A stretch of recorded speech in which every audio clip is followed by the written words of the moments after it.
का रसपान कराया जाएगा। आइए हम सब मिलकर अपने मन वाणी को पवित्र करें। श्री राधे।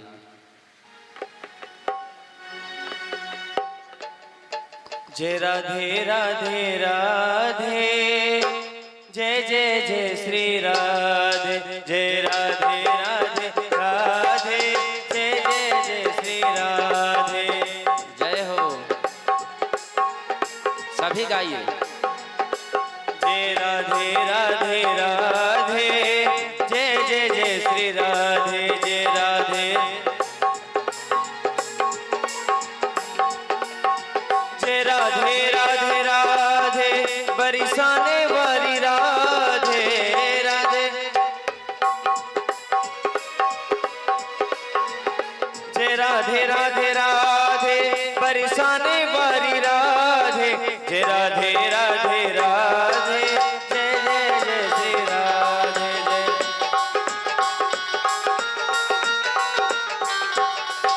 जय राधे राधे राधे, बरसाने वाली राधे।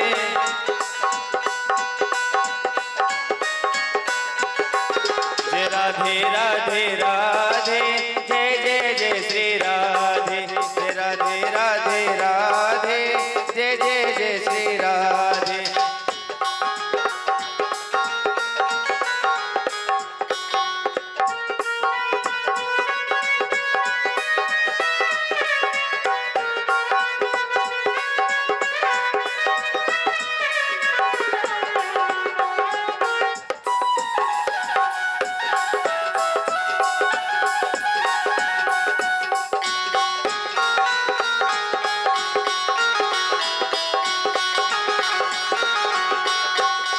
जय राधे राधे राधे, जय जय जय श्री राधे। जय राधे जय राधे राधे राधे, भक्तों की प्यारी राधे।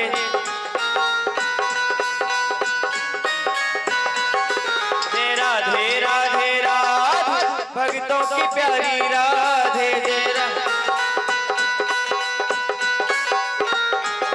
जय राधे राधे राधे, जय जय जय श्री राधे। जय राधे राधे राधे, जय जय जय श्री राधे।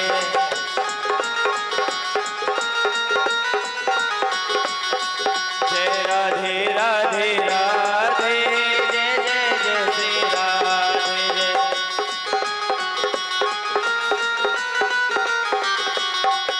जय राधे राधे राधे, बरसाने वाली राधे। जय राधे राधे राधे, बरसाने वाली हो भक्तों की प्यारी राधे। भक्तों की प्यारी राधे, बरसाने वाली राधे। जय राधे राधे राधे, भक्तों की प्यारी। जय राधे राधे राधे, भक्तों की प्यारी राधे। जय राधे राधे राधे, भक्तों की प्यारी राधे। जय जय श्री राधे, जय जय श्री राधे। वृंदावन बिहारी लाल की जय हो। आनंद कंद भगवान की, यज्ञ पुरुष भगवान की जय हो। सशंख चक्रम शकिरीट कुंडलम सपीतवस्त्रम सरसीरुहेक्षणम सहारवक्षस्थलकौस्तुभैश्रियं नमामि विष्णु शिरसा चतुर्भुजम। आइए चतुर्भुज श्रीमन नारायण के उस दिव्य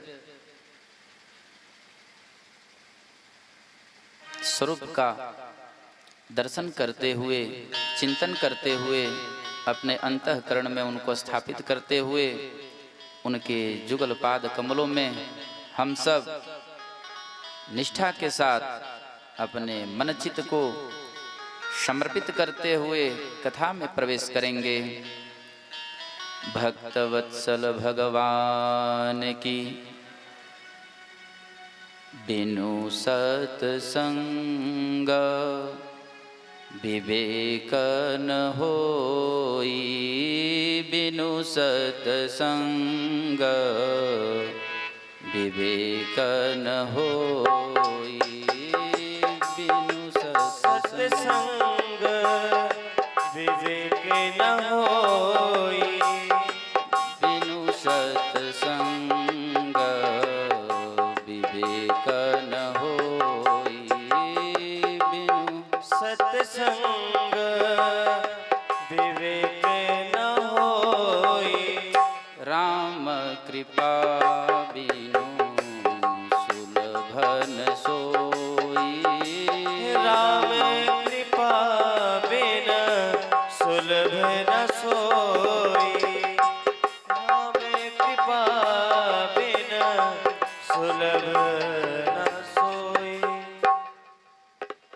प्यारे, इससे स्पष्ट होता है कि बिना सत्संग का दर्शन किए, सत्संग का समागम किए, इस जीव के अंदर विवेक उत्पन्न नहीं हो सकता और ठाकुर जी की कृपा भी सुलभ कैसे होगी?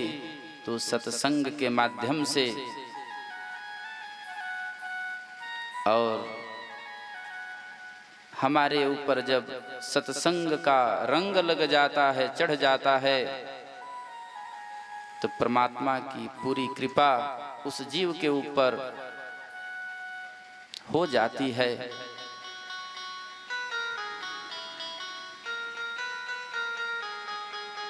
प्रेम से बोलिए आनंद कंद भगवान की। आज तुलसी बाबा कह रहे हैं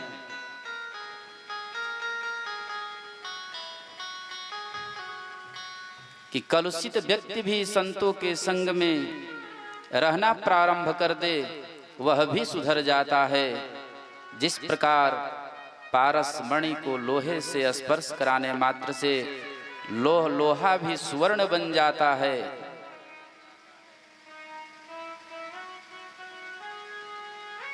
प्यारे जीवन में तीन चीजें ऐसी है जो प्रत्येक व्यक्ति से ज्यादा होती है।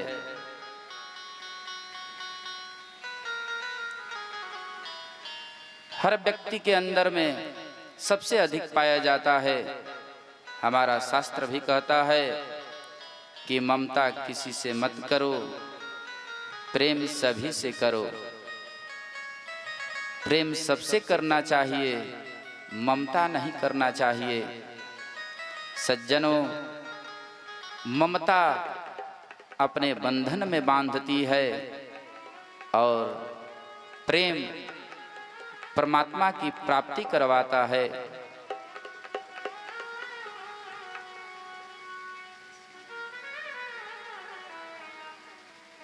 हमने पूरे जीवन परिश्रम किया, वह भी व्यर्थ का, व्यर्थ में गंवा दिया। धनोपार्जन किया, किसके लिए? सगे संबंधी, पत्नी, पुत्र, भाई के लिए।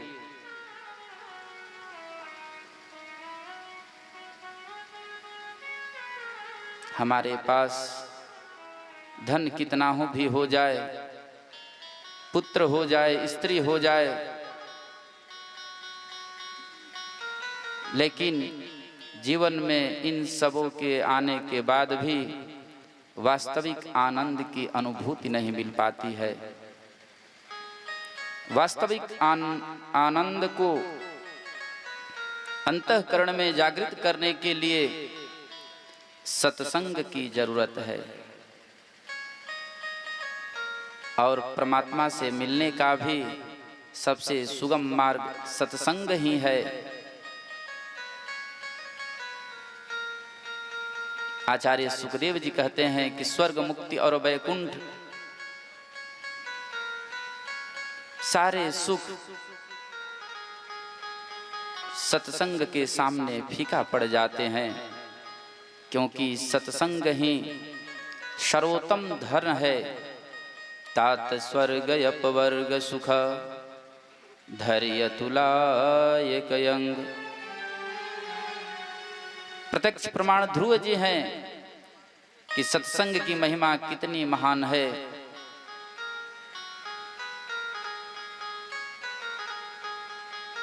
सौतेली माता के वचनों से मन में ग्लानि हुई और ध्रुव ने उस परमात्मा का चिंतन किया। उस ध्रुव के ऊपर संत की कृपा हुई और प्यारे जिसके जीवन में संतों की संगति, संत के श्रीमुख से भगवान की कथा श्रवण करने का सुअवसर प्राप्त हो जाए,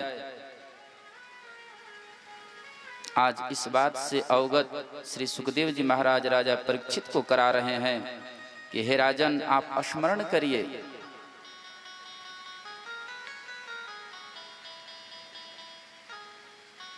कि नन्हे से बच्चे के ऊपर संत कृपा के द्वारा सत्संग प्राप्त हुआ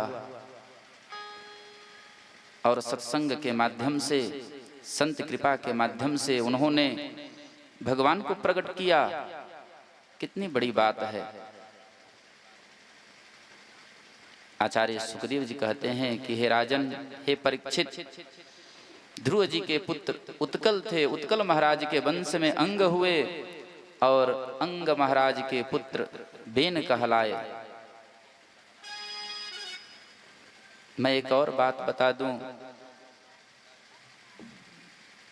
यदि जीवन में सुंदर रूप, यौवन, संपत्ति और बड़ा पद प्रतिष्ठा किसी व्यक्ति को प्राप्त हो जाए और वहां विवेक न हो तो व्यक्ति अपने जीवन में अनर्थ के सिवा दूसरा कुछ नहीं करता। विवेकवान पुरुष ही उस चीज को संभाल सकता है, रूप को, यौवन को, संपत्ति को और बड़े पद प्रतिष्ठा को। यदा देवेषु वेदेषु गोषु विप्रेषु साधुषु धर्मे मयि च विद्वेषः स वा आसु विनश्यति। आज अंग महाराज के पुत्र जो बेन हैं, बहुत बड़े अभिमानी उदंड, वह निरंतर गो ब्राह्मण संतों का उपहास करना,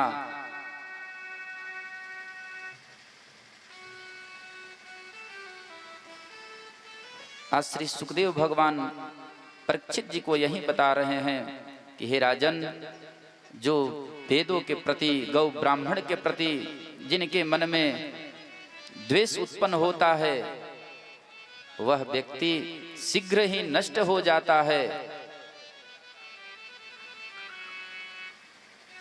उसे कोई नहीं रोक सकता।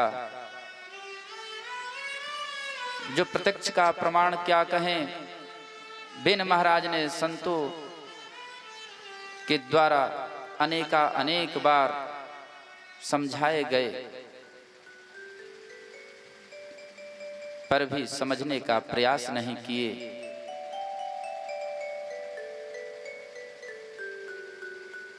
आज उन्हीं संतों के श्राप से उनकी मृत्यु होती है और बेन के पार्थिव शरीर पर संतों ने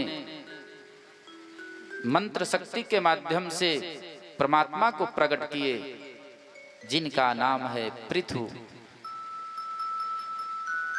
प्यारे, पृथु की पत्नी अर्ची जो स्वयं लक्ष्मी है,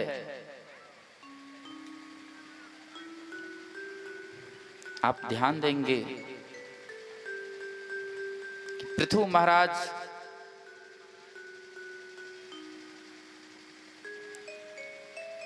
जब बाहर निकले और दुनिया के ऊपर उनकी दृष्टि पड़ी तो पूरे संसार में दुर्भिक्षता के सिवा कुछ नहीं दिख रहा है। लोग भूखे मर रहे हैं, तड़प रहे हैं, त्राहि त्राहि मची हुई है। क्योंकि संसार में जब पाप कर्म बढ़ता है तो धरती पर दुर्भिक्षता बढ़ता है, अन्न की कमी होती है, जल की कमी होती है। लोग अन्न और जल के बिना ऐसे ही तड़प करके मर जाएंगे। जब प्रकृति के प्रतिकूल मनुष्य अपना कार्य करना प्रारंभ कर देता है तो प्रकृति भी अपना मुंह मोड़ लेती है और उसका दंड पूरे समाज को भुगतना पड़ता है। आज वही स्थिति पृथु के साम्राज्य में बना है।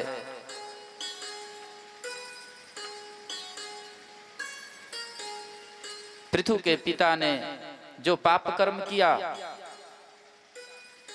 आज उसका संतान भुगत रहा है।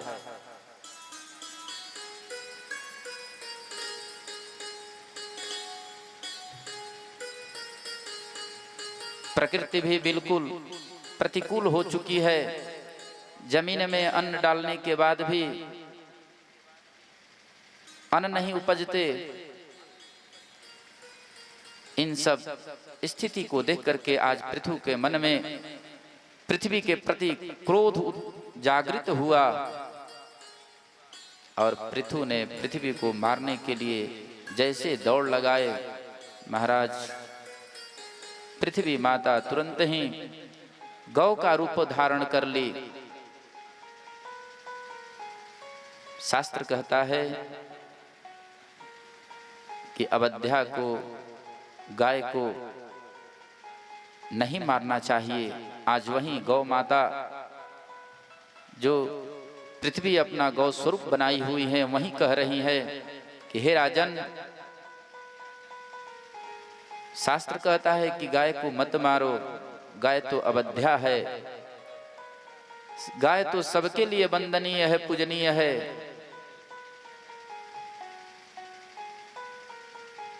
आज गौ स्वरूप में पृथ्वी को जब पृथु देखे तो तुरंत रुक गए।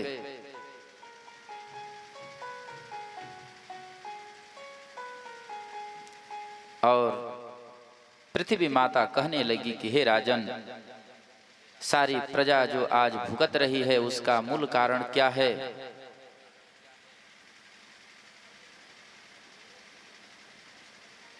हम सबों का कर्म सही नहीं है,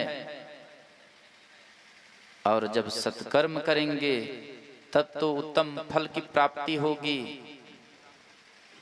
कर्मणा जायते जंतुः कर्मणैव विलीयते, सुखम दुखम भयम क्षेमम कर्मणैवाभिपद्यते।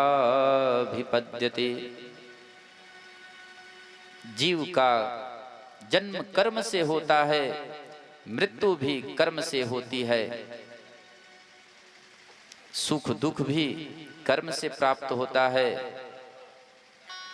अस्ति चेदीश्वरः कश्चित् फलः रूप्यन्य कर्मणात्, कर्तारं भजते सोपि न हार्तुः प्रभुरिशः।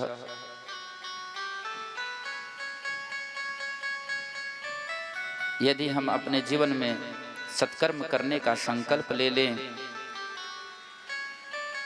तो हमारे जीवन से सारे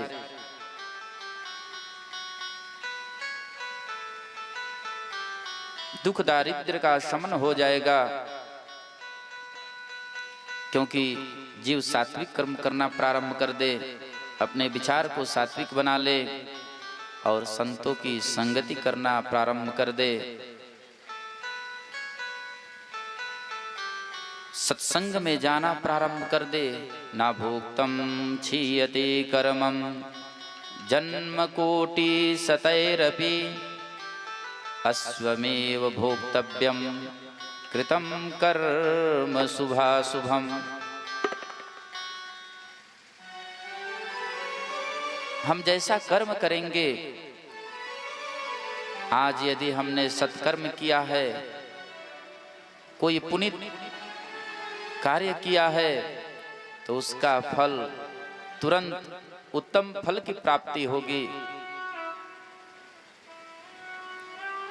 और मेरा कल का भाग्य भी बहुत सुंदर होगा। इसलिए कर्म प्रधान है।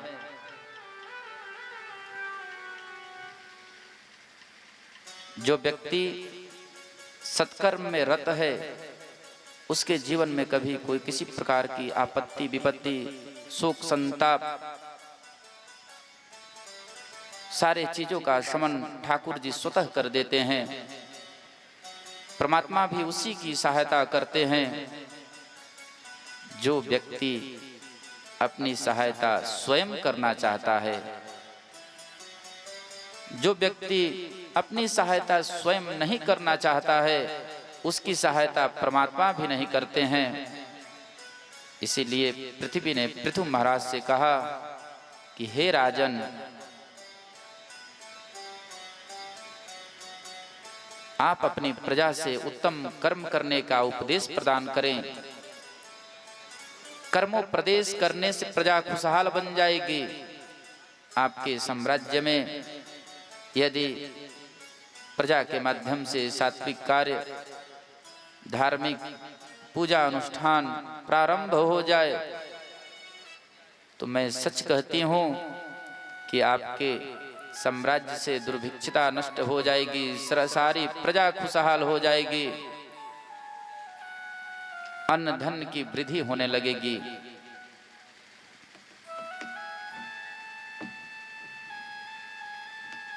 पृथु महाराज ने सोचा कि लोग कर्म तो करते हैं, परंतु परमात्मा का चिंतन भी होना चाहिए, क्योंकि परमात्मा के चिंतन के सिवा ये जीवन बेकार है।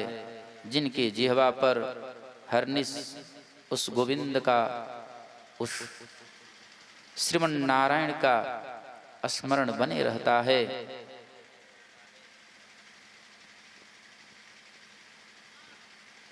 उसके जीवन में कभी किसी प्रकार का संताप देखने को नहीं मिलेगा। तस्मात् सर्वेषु कालेषु मामनुस्मरं युध्य च।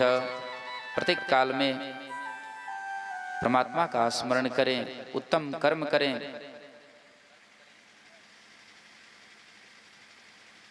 पृथु ने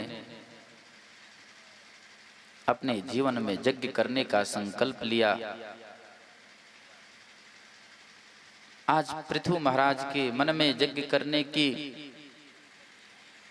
भावना जागृत हुई और उन्होंने कहीं शास्त्र में पढ़ा था कि जो व्यक्ति 100 यज्ञ कर्म करता है, वह निश्चित रूप से देवराज इंद्र बन जाता है।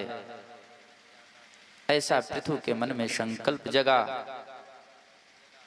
लेकिन पृथु महाराज ने जैसे ही 99वें यज्ञ पूर्ण किए, इंद्र ने आकर के उनके यज्ञ के अश्व को छुरा ले गए।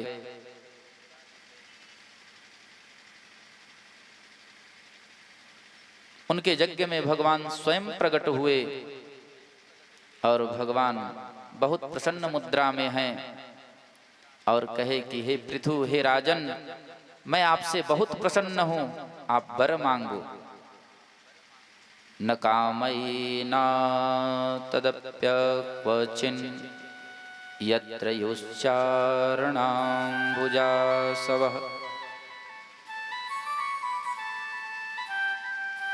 पृथु महाराज कहते हैं कि हे प्रभु, मुझे स्वर्ग नहीं चाहिए, मुझे वैभव नहीं चाहिए, मुझे ऐश्वर्य नहीं चाहिए, यहाँ तक कि मुझे मोक्ष भी नहीं चाहिए।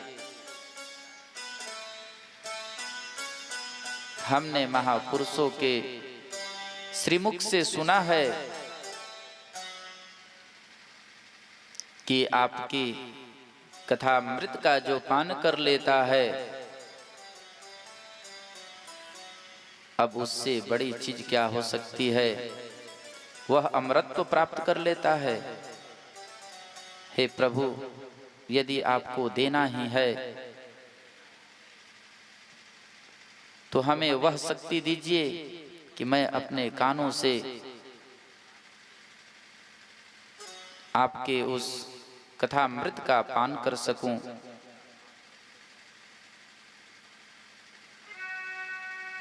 आज पृथु महाराज के सत्संग के प्रति बड़ा आस्था जागृत हुआ है।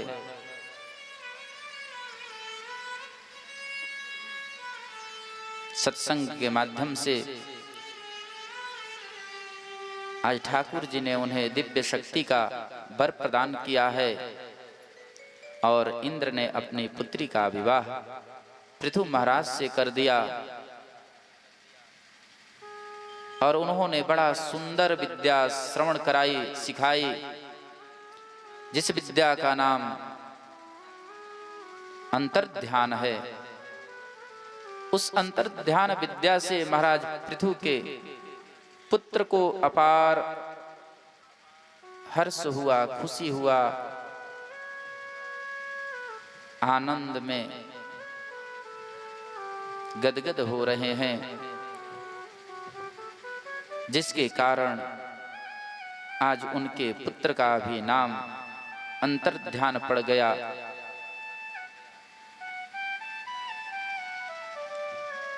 इस बात का स्मरण श्री सुखदेव जी महाराज राजा परीक्षित को करा रहे हैं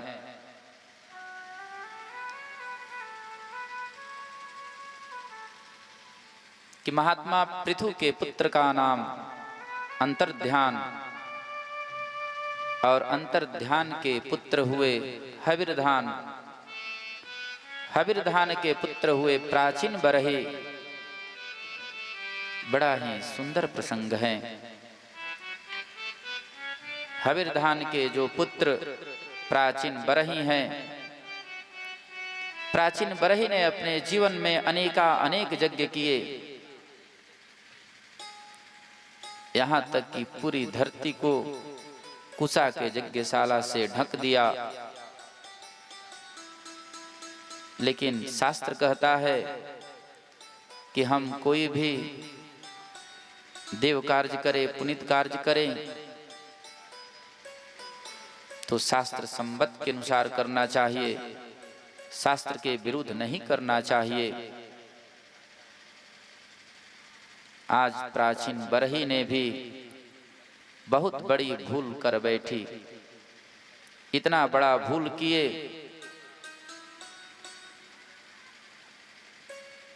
ध्रुव जैसे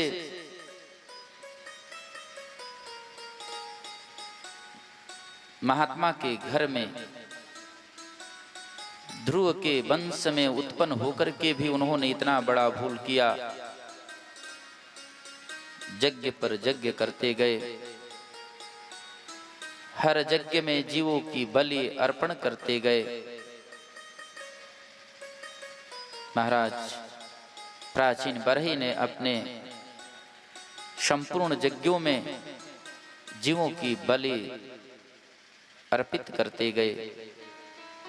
घोड़े, बकरे, हजारों हजार जीवों की हत्या करके उन्होंने बलि चढ़ा दी।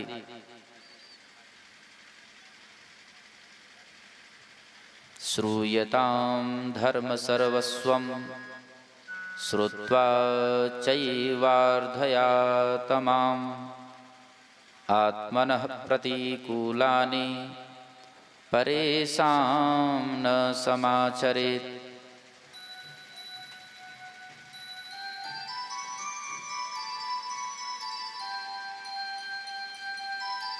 व्यास जी महाराज कहते हैं कि जो बात अपने लिए बुरी लगे वो कभी दूसरे के लिए मत करो। यही तो अधर्म है, अनीति है। अपने शरीर को हिष्ट पुष्ट बनाने के लिए जीवों की हत्या करके उसके मांस का भक्षण करना, ये कहाँ का धर्म है?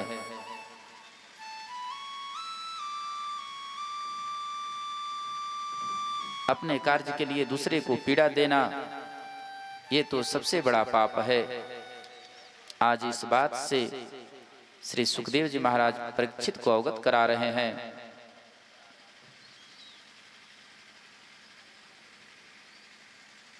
कि अपनी प्रकाष्ठा, अपने साम्राज्य के वैभव को बढ़ाने के लिए प्राचीन बरही ने यज्ञ पर यज्ञ करते गए, हर यज्ञ में जीव का बलि चढ़ाया।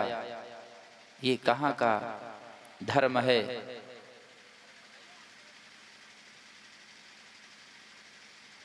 एक बार उनके यज्ञ मंडप में देवर्षि नारद का आगमन होता है और नारद जी जैसे यज्ञ मंडप में प्रवेश कर रहे थे तो संत नारद की दृष्टि आकाश मंडल के तरफ गई और उन्होंने बड़ा ही एक अद्भुत दृश्य का दर्शन किया।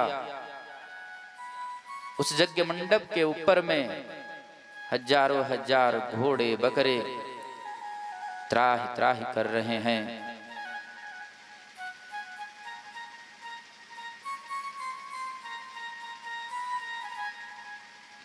नारद जी के आगमन को देख करके प्राचीन बरही बहुत प्रसन्न हुए, बड़ा ही नम्रता से स्वागत किए। पूजन इत्यादि करने के बाद उन्होंने कहा कि हे मुनिवर, मैं बहुत भाग्यशाली हूं कि आप जैसे महर्षि का आगमन हुआ, मैं धन्य हो गया। लेकिन महर्षि नारद बड़ी अशांत मुद्रा में खड़े हैं और कहे कि हे राजन, मैंने तो पापी बहुत देखा, लेकिन हे राजन, आपके जैसा मैंने पापी कहीं और नहीं देखा। आपने तो इतना यज्ञ किया कि संपूर्ण धरती कुशा के यज्ञशाला से ढक चुकी है, लेकिन आप शास्त्र के विरुद्ध कार्य किया, जो सरासर अन्याय है, पाप है। प्राचीन बरही कह रहे हैं कि नहीं, मैंने तो शास्त्रों का अध्ययन किया, मीमांसा का अध्ययन किया और उसके अनुरूप ही यज्ञ कार्य कर रहा हूं।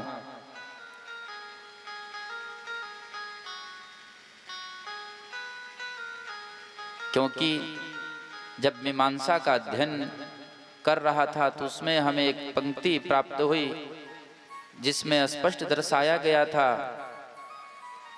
हृदयम आलभेत।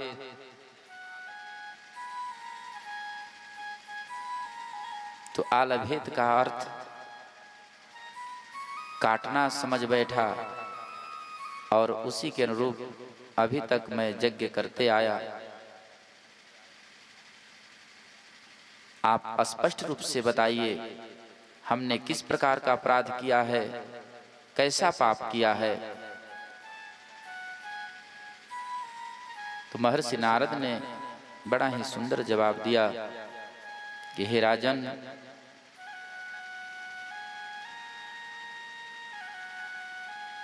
आलभेत का अर्थ काटना नहीं होता है, स्पर्श करना होता है। विवाह पद्धति में भी इसका वर्णन आया है। सिंदूरदान से पूर्व आचार्य लोग वर से कहते हैं कि तत्बरः कन्या हृदयम आलभेत, कि अब उस कन्या का हृदय स्पर्श करो। तो इससे स्पष्ट सिद्ध होता है कि आलभेत का अर्थ काटना नहीं, स्पर्श करना होता है।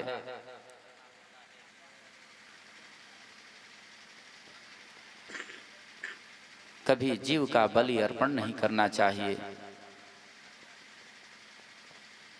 ये सबसे बड़ा अधर्म है। हे राजन, आपने तो बहुत बड़ा पुनीत कर्म किया, लेकिन अनजाने में आपसे बहुत बड़ा पाप कर्म भी हो चुका है।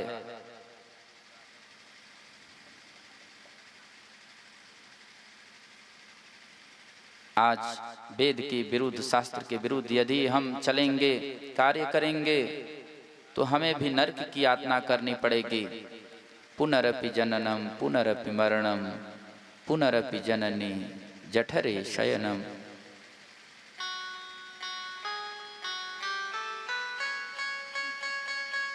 नारद मुनि समझाते जा रहे हैं,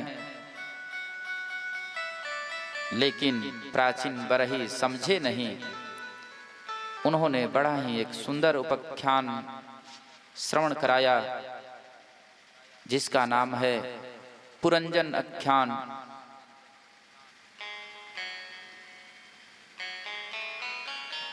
न ज्ञातु यह सह अविज्ञातः।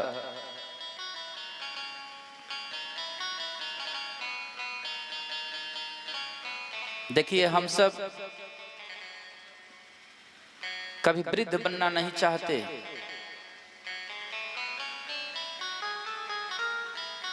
वृद्धावस्था तो जबरदस्ती आती है। बहुत बड़े बड़े प्रयास किए जाते हैं कि हम वृद्ध न बने, हमारी अवस्था तरुण बनी रहे।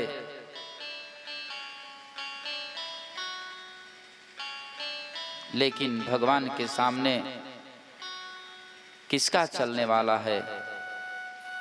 मौत की घंटी बजती है। 4 प्रकार की घंटियां बजती है। मौत आने से पहले अपना संकेत देना प्रारंभ कर देता है। जीव का बाल सफेद होना प्रारंभ हो जाएगा।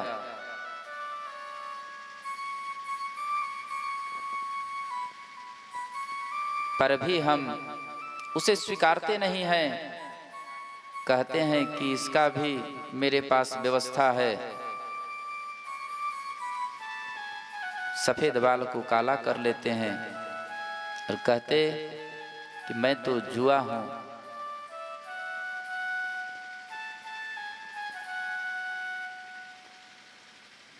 मौत कहती है कि यदि मेरा इशारा समझ में नहीं आया तो दूसरी इशारा समझ लो। सज्जनों, दूसरी घंटी आंख से दिखना कम हो जाता है, पर भी हम उस संकेत को नहीं समझ पाते हैं। लेंस के द्वारा, चश्मा के द्वारा हम अपने आप को ठीक कर लेते हैं।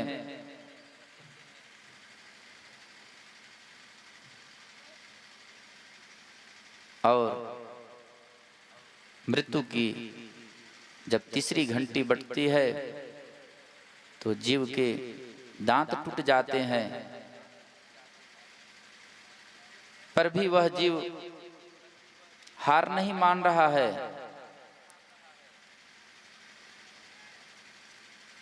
तुरंत आर्टिफिशियल दांत लगा करके कहता है कि मैं तो जुआ हूं।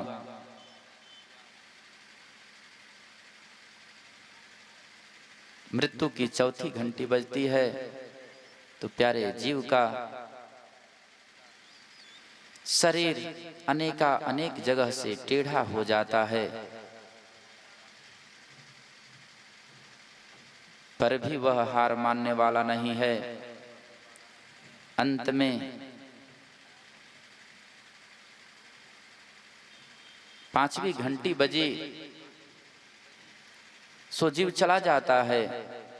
आया है सो जाएगा राजा रंक फकीर, कोई सिंहासन चढ़ चला, कोई बंधा जंजीर।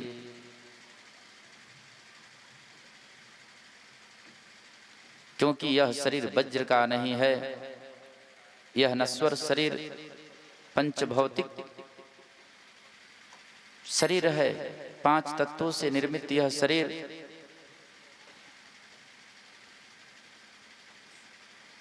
कब क्या होगा कोई ठिकाना नहीं। ये मृत्यु की जो संकेत हमें प्राप्त होता है, तो जीव को अपने आप में बदलाव लाने की जरूरत है और हर परिस्थिति में, हर समय उस परमात्मा का चिंतन में यदि हम अपने आप को समर्पित कर दें तो जीव का जीवन संवर जाता है।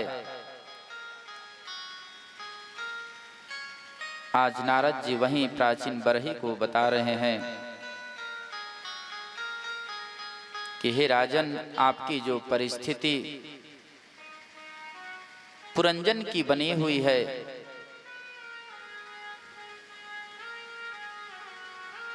वह भी मृत्यु के समय अपने पत्नी का स्मरण करते करते देह को त्याग दिया और अंत समय में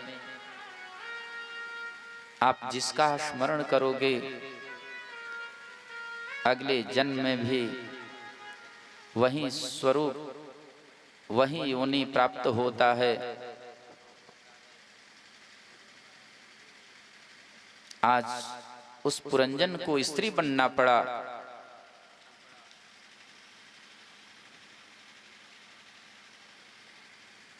पति की मृत्यु के बाद वह सती होने के लिए तैयार हो गई। उसी समय अभिज्ञान नाम का एक सखा आया और उन्होंने आकर के बड़ा सुंदर शब्दों में समझाया और कहा कि देखो, आप इतने भोले हो कि तुम नहीं समझ पा रहे हो, न तुम पुरंजन हो न ही तुम पुरंजनी हो, तुम तो मेरे सखा हो।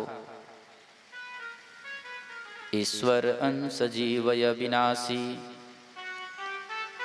चेतन अमल सहज सुख राशि। नारद जी भी कह रहे हैं कि जिस पुरंजन की बात मैं कर रहा था, ये कोई दूसरा नहीं, हे राजन, पुरंजन तो आप ही हो। जिस कार्य के लिए परमात्मा ने तुम्हें भेजा है, उस कार्य को छोड़ करके तुम संसार में पड़े हो।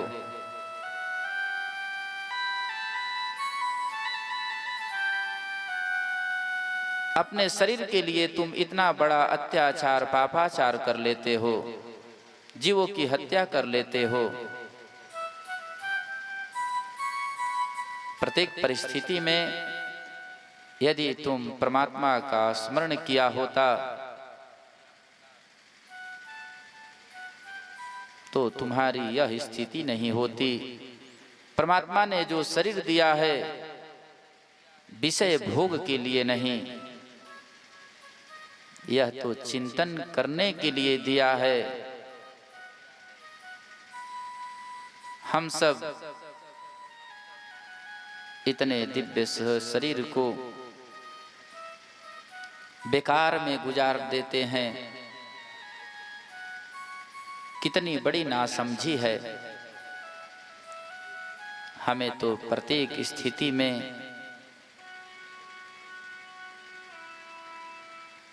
उस परमात्मा का स्मरण करना चाहिए। हमें चिंता करने की क्या जरूरत है? जो स्वयं तैयार है, हमें चिंता नहीं उनकी, उन्हें चिंता हमारी है। हम व्यर्थ के संसार का चिंता में डूबे हुए हैं। हमें उससे परे होकर के कन्हैया का चिंतन में लगना चाहिए।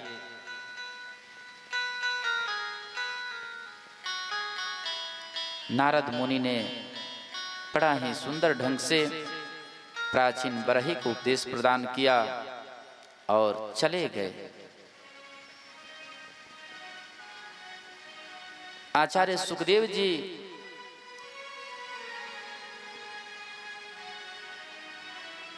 परीक्षित जी को श्रवण करा रहे हैं।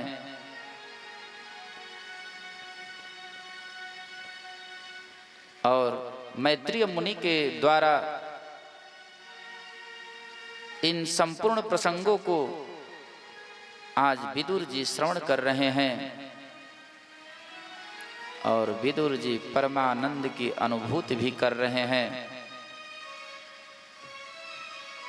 ऐसे आनंदमय प्रसंग को श्रवण करके विदुर जी ने तुरंत ही मैत्रेय मुनि को प्रणाम किया और वह भी चले गए। प्रेम से बोलिए आनंद कंद भगवान की, बाल कृष्ण लाल की।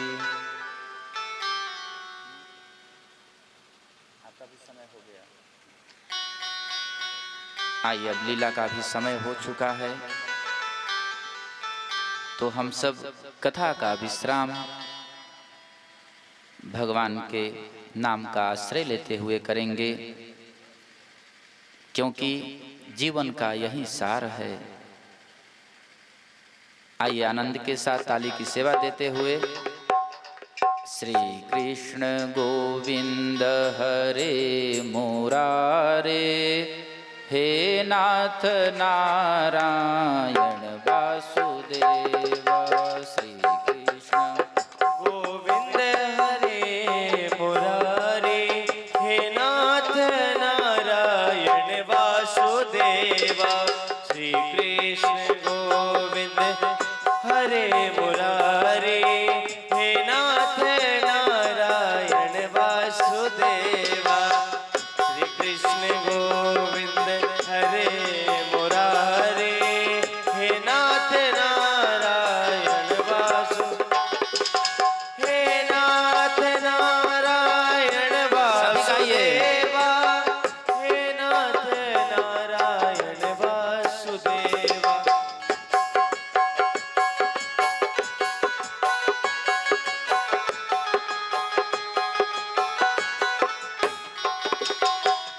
कृष्ण गोविंद हरे मुरारे, हे नाथ नारायण वासुदेवा। जय हो। कृष्ण गोविंद हरे मुरारे, हे नाथ नारायण वासुदेवा। हे नाथ नारायण वासुदेवा, हे नाथ नारायण वासुदेवा। श्री कृष्ण गोविंद हरे मुरारे, हे नाथ नारायण वासुदेवा। श्री कृष्ण गोविंद हरे मुरारे, हे नाथ नारायण वासुदेवा। हे नाथ नारायण वासुदेवा, हे नाथ नारायण वासुदेवा। श्री कृष्ण गोविंद हरे मुरारे, हे नाथ नारायण वासुदेवा। हो मुझे ऐसी लगन तू लगा दे, हो मुझे ऐसी लगन तू लगा दे, मैं तेरे बिना पले न रहूं। मुझे ऐसी लगन तू लगा, मैं तेरे बिना पले न रहूं। हो मैं तेरे बिना पल न रहूं, मैं तेरे बिना पल न रहूं। इश्क जाम वाला, जाम इश्क वाला, हो जाम इश्क वाला ऐसा पिला दे, मैं तेरे बिना पल न रहूं। मुझे ऐसी लगन तू लगा दे, मैं तेरे बिना पल ना रहूं। ऐसी लगन तू लगा दे, मैं तेरे बिना पल न रहूं। मुझे ऐसी लगन तू लगा दे, मैं तेरे बिना पल ना रहूं। प्यारे जय हो। हरि बोल। मुझे ऐसी लगन तू लगा दे, मैं तेरे बिना पल न रहूं। मुझे दिल को चुराया मैंने कुछ ना कहा, तूने दिल को चुराया मैंने कुछ ना कहा। तूने इतना तड़पाया मैंने कुछ ना कहा। हो तूने इतना तड़पाया मैंने कुछ ना कहा। तूने दिल को चुराया मैंने कुछ ना कहा। तूने इतना तड़पाया मैंने कुछ ना कहा। हो तूने इतना तड़पाया मैंने कुछ ना कहा। अब एक झलक तू दिखा दे, अब एक झलक तू दिखा दे, मैं तेरे बिना पल न रहूं। ओ मुझे ऐसी लगन तू लगा दे, मैं तेरे बिना पल ना रहूं। मैं तेरे बिना पल न रहूं, मैं तेरे बिना पल ना रहूं। हो, मैं तेरे बिना पल न रहूं, मैं तेरे बिना पल ना रहूं। जाम इश्क वाला, जाम इश्क वाला ऐसा पिला दे, मैं तेरे बिना पल न रहूं। ओ कब ऐसी मर नजरे पिला दे, मैं तेरे बिना पल ना रहूं।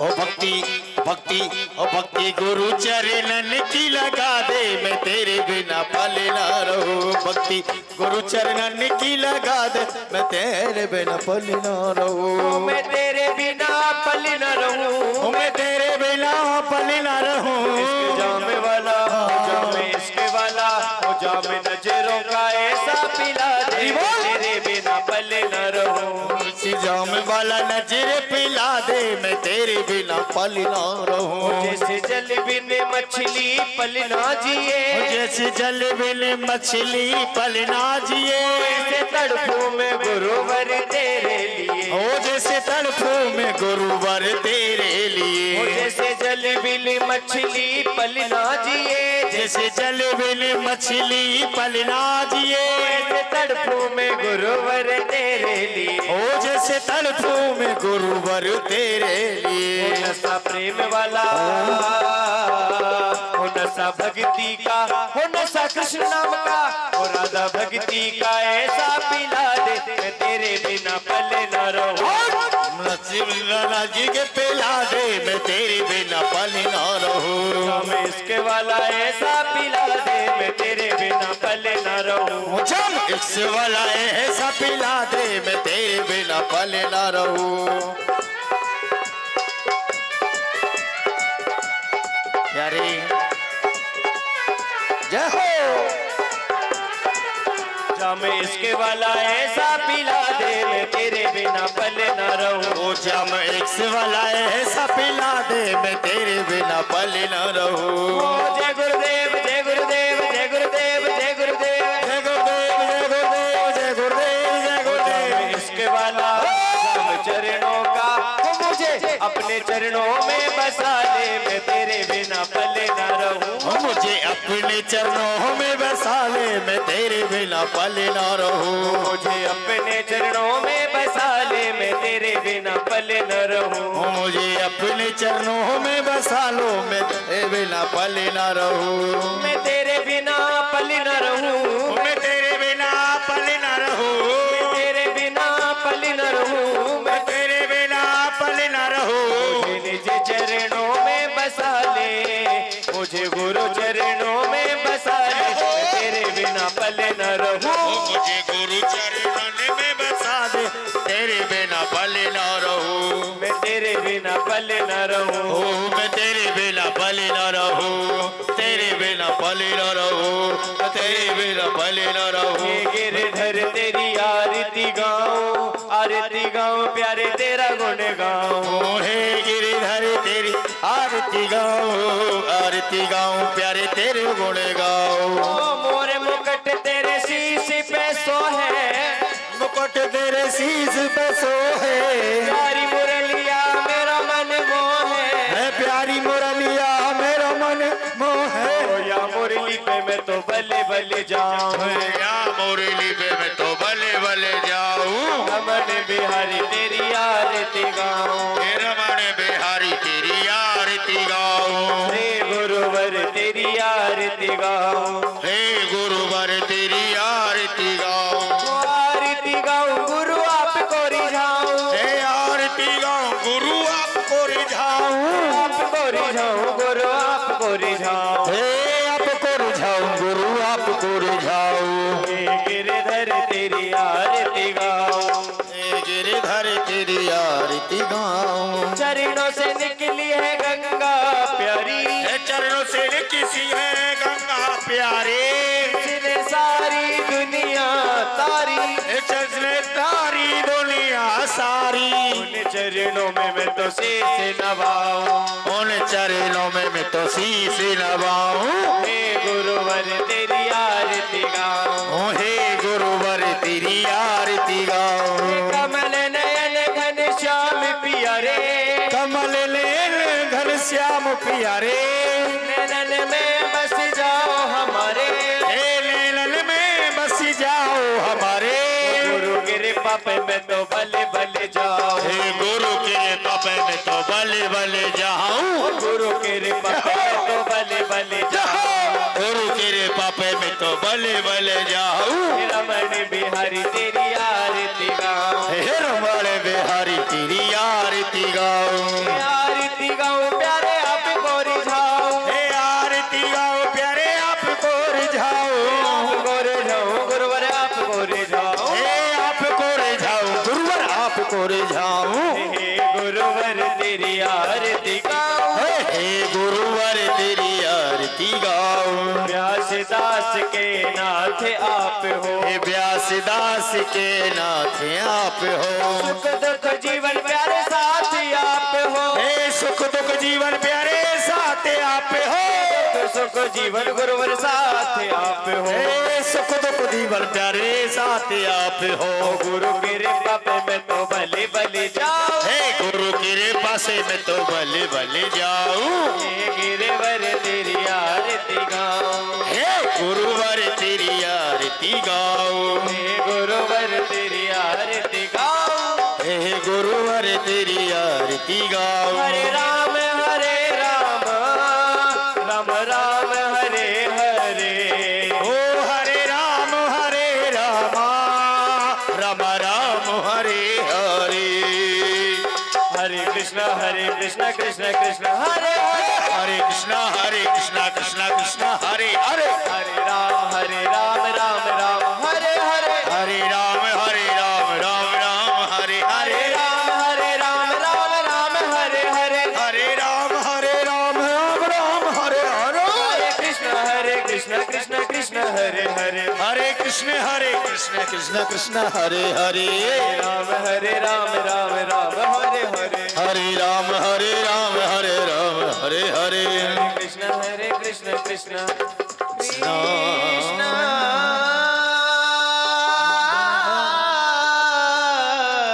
हरे हरे।